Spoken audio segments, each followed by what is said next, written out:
નમસ્કાર મિત્રો, સ્વાગત છે તમારું અમારી ચેનલમાં જે સમર્પિત છે ભક્તિ, પુરાણ અને શાસ્ત્રોને.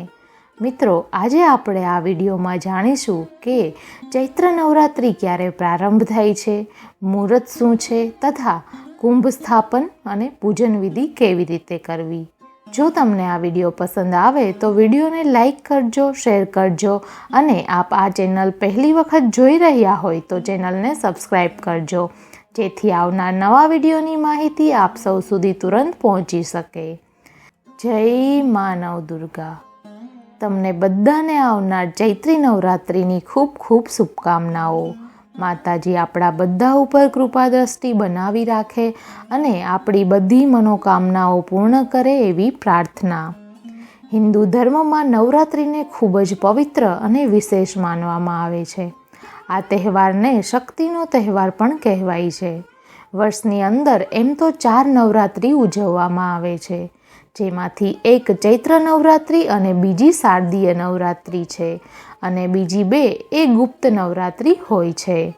ચૈત્ર માસની પ્રતિપદા તિથિથી લઈને 9મી તિથિ સુધી નવરાત્રિનો ઉત્સવ મનાવવામાં આવે છે, જે દૈવીય શક્તિને જાગૃત કરવાનો આ ઉત્સવ છે. 9 દિવસ સુધી ભક્તો વ્રત, જપ, તપ, ઉપવાસ કરીને દેવી દુર્ગાને પ્રસન્ન કરે છે, જેથી આસુરી તત્વોનો નાશ થાય અને જીવનમાં સુખ, શાંતિ અને સમૃદ્ધિ આવે. સૌ પ્રથમ આપણે એ જાણી લઈએ કે ચૈત્ર માસની નવરાત્રિ ક્યારે આરંભ થાય છે. કુંભ સ્થાપનનું મુહૂર્ત શું છે?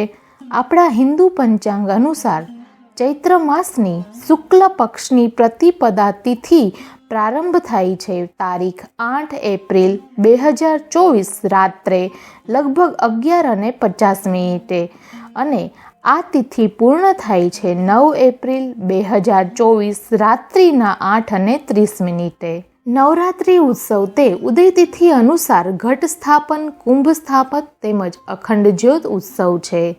એટલા માટે આ નવરાત્રિ 9 એપ્રિલ 2024ના દિવસે શરૂ થશે.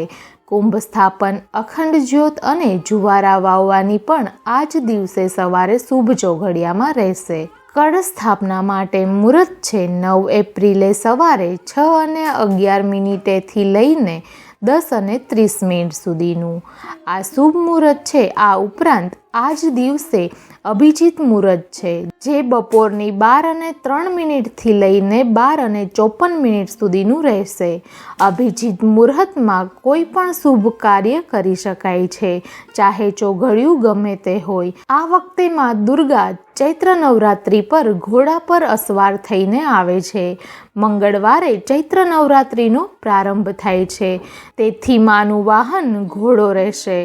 નવરાત્રિ પર દેવી પૂજન 9 દિવસ સુધી વ્રત, ઉપવાસ રાખીને અખંડ જ્યોત પ્રગટાવીને કુંભ સ્થાપન કરી ભક્તો પોતપોતાની આસ્થા, મરજી પ્રમાણે કરી શકે છે. આ નવરાત્રિ દરમિયાન મા દુર્ગાના મંત્ર જાપ, પાઠ કરીને કે મંદિર જઈને પણ માની ભક્તિ કરી શકાય છે.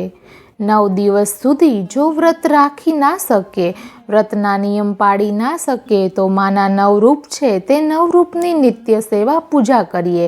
જે આપણા કુળદેવીના રૂપમાં જે માતા બિરાજમાન છે એની સેવા પૂજા કરીએ, કેમ કે માતા તો એક જ છે, એમના સ્વરૂપ અલગ અલગ હોય છે. જેમની સ્થાપના કરી મા નવદુર્ગાનું ધ્યાન ધરી ભોગ અર્પણ કરી સેવા પૂજા, ધૂપ દીપ આદિથી માની સવાર સાંજ પૂજા કરવી. ચૈત્ર નવરાત્રિ દરમિયાન 9 દિવસે મા દુર્ગાના 9 રૂપ મા શૈલપુત્રી, મા બ્રહ્મચારિણી, મા ચંદ્રઘટા, મા કુષ્માંડા, મા સ્કંદ માતા, મા કાત્યાયની, મા કાલરાત્રિ, મા મહાગૌરી, મા સિદ્ધિદાત્રીની ભાવથી પૂજા અર્ચના કરવાથી માતાજીની હંમેશા કૃપા દ્રષ્ટિ બની રહે છે અને સુખ, શાંતિ અને શક્તિનો સંચાર થાય છે. બોલો મા નવદુર્ગાની જય, મા કુળદેવી માતની જય.